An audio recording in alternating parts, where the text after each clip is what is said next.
Mariam had always believed love would be her safe place. At 28, she thought she had found it in Abayomi, a man who once brought her flowers and promised forever. But months into marriage, forever began to look more like survival. Pregnant and worn down, Mariam now lived in her husband's family home with his overbearing mother and sharp-tongued sister, Bisola.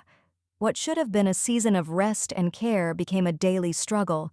Abayomi was barely around, coming home late and often drunk. He hardly gave her money for food, let alone offered support. Still, Mariam rose early every day, sweeping, cooking, doing laundry, her belly growing heavier, her back screaming for relief. Her in-laws never lifted a finger. Iya Abayomi would mutter as Mariam cleaned, "Women today are too soft. In my time, even pregnant of twins, we used to fetch water and still go to the farm." Bisola never missed a chance to insult her. "You just eat and sleep. Is it only you that's pregnant?" Mariam tried to hold herself together for the sake of her baby, but that night shattered everything. Abayomi came home at 3 a.m., reeking of alcohol. His voice was loud and sharp. "Where's the food?" "You didn't leave money," she replied, her voice tired. That was all it took.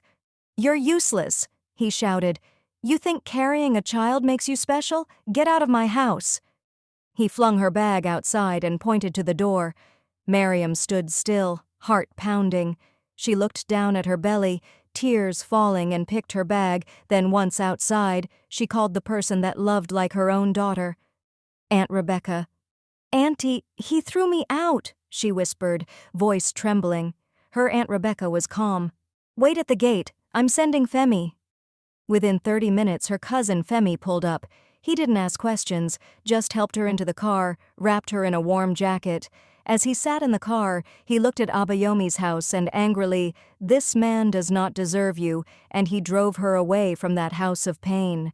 At Aunt Rebecca's home, she was welcomed with love, no judgment, just a warm meal and a soft place to rest.